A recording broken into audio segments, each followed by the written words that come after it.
Hello, friends. It is Sandy with Two Fat Birds Creative. Welcome back. Thank you for those returning, and welcome to those who are new. Today, we are going to do a geotexture tray. It is really one of my favorite things to do, and all these little items you see around me are what we're going to use.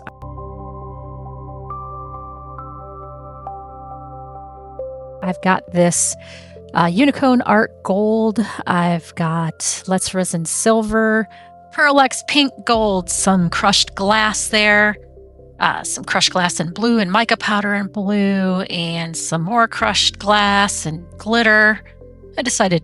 We had enough crushed glass. And we're going to use this blue raspberry hollow glitter. And all we do is apply this to our tray. So I'm taking a little spoon here and I am dolloping, yes, I said dollop, the mica powder where I want to put it on this tray.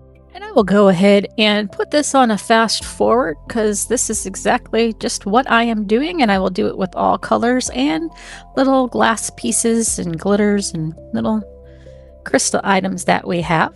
It's the exact same process for everything. So I'll put you on a fast forward and we'll be back.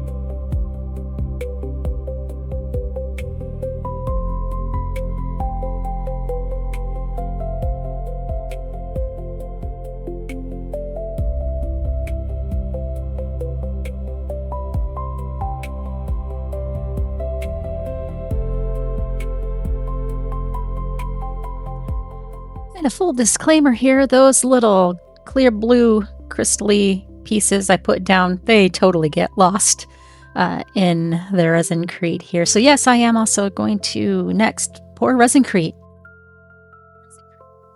And I am now showing you the water-based pigment colors I got from Temu that I am using in the Resincrete. It is a dusty pink that I decided to go with. And here we are just mixing up the big old batch of Resincrete I mixed. Don't worry, it is actually not blue. That is just the coloring that was stained on the cup because I am reusing this cup. And I got that dusty pink there. And we'll just squirt it. I'm not counting. I'm just squirting it in there till I come up with the color that I like.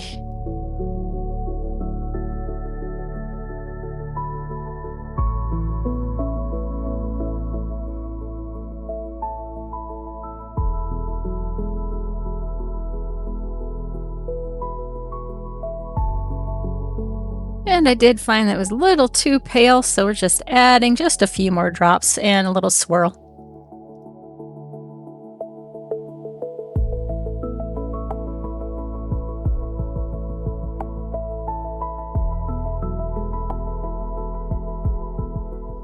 And now I've grabbed the, I think it's coffee color, and we're just going to give it a light swirl in here as well.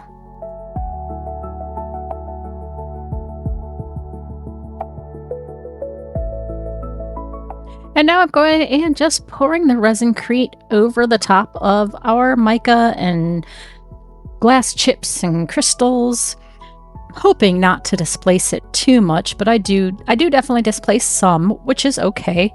But no, I don't displace all of it. Definitely that gold is a floating powder, so that's why you see a lot of that floating. Sorry for the dog in my background here. But that's why you see a lot of that floating up on top. And like I said earlier, those kind of transparent blue glass pieces, those just completely floated away and got lost. But I bet they probably would be better later to go ahead and add to UV or glue on top as like crystal formation on the top of the piece. And we're just giving a little jiggle, try to avoid some bubbles, just kind of popping some of the bubbles at the top that are just pulling some of that mica up. That's all I'm doing. Doesn't really make a difference. They would have popped eventually on their own on the top there. And I have enough extra resin that I just grabbed a small oval tray, you know, the one that everybody has, and just went ahead and poured the rest of the resin into there. And silly me, I'm an Eco-Resin.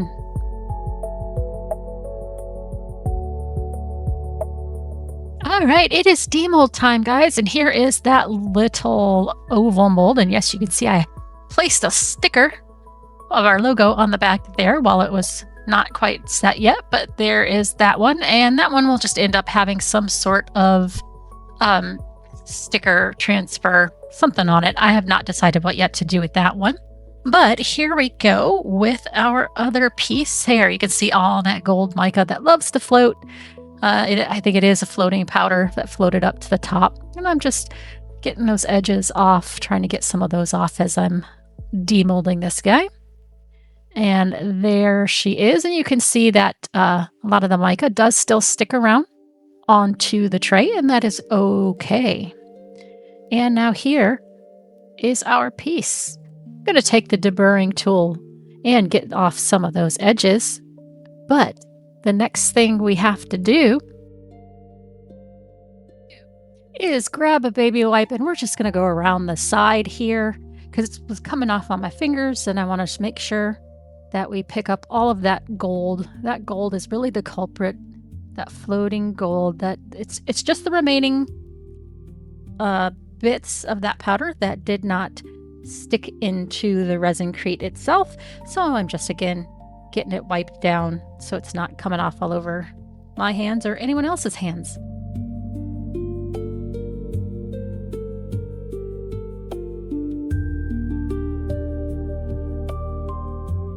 Now we are going to take our makeup brush here, any stiffer brush will do, and we are going to wipe out all the loose mica from the Resincrete. Now, again, that gold is spreading everywhere. You could see when I took the brush over it that it was doing that, but that's fine because we are going to go back over this with a baby wipe again to get all that gold out of there.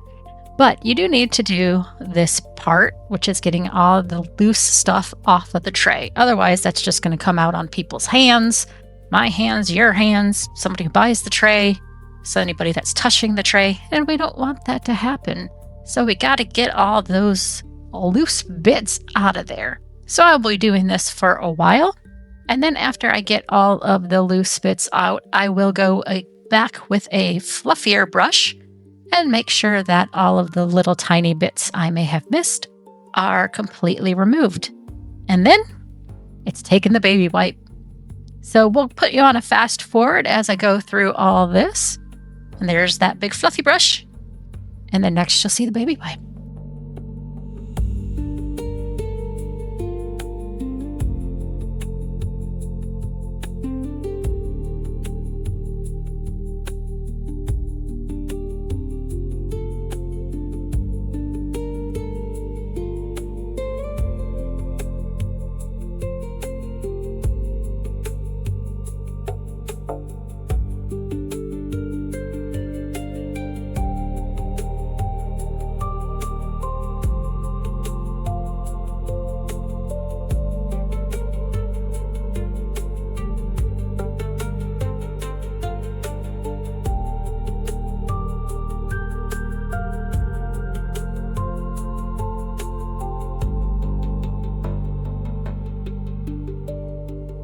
Now, I know many people have said, do you seal it? Do you use resin?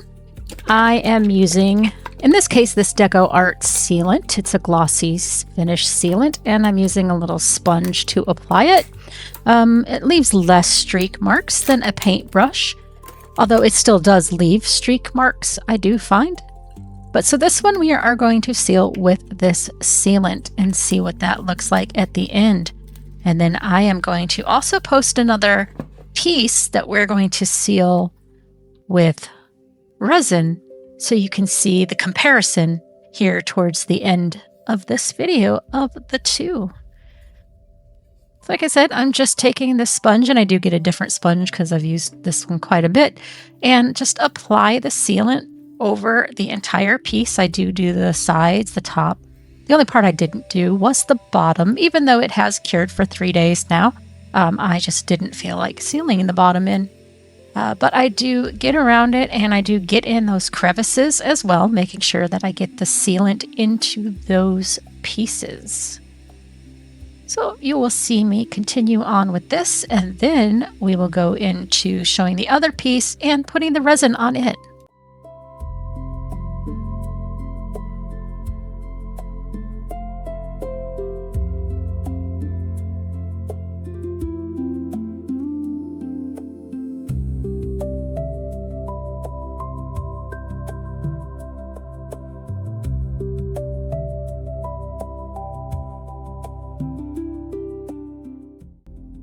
And here we are with a tray I had previously made, and this is the one that I am coating in just regular epoxy resin.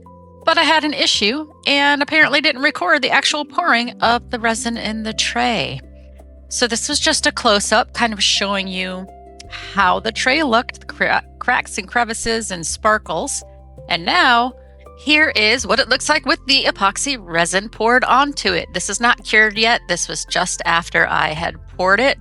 Not sure what happened, how I missed that. And now we're putting it into our curing machine. I am just letting it sit under there. I did not use the curing machine. I just let it cure overnight. And here is the final product with the coat of resin on top. Let me know in the comments which one you like better. Upcoming are the beauty shots. I want to thank you all for watching today. Thank you to my subscribers, and a big thank you to my members. I appreciate all of you. If you're not subscribed, check me out. Subscribe. If you like my videos, give me a thumbs up, hype my video, leave me comments. I really enjoy reading everybody's comments. With that, take care, and I'll see y'all in the next one. Bye-bye.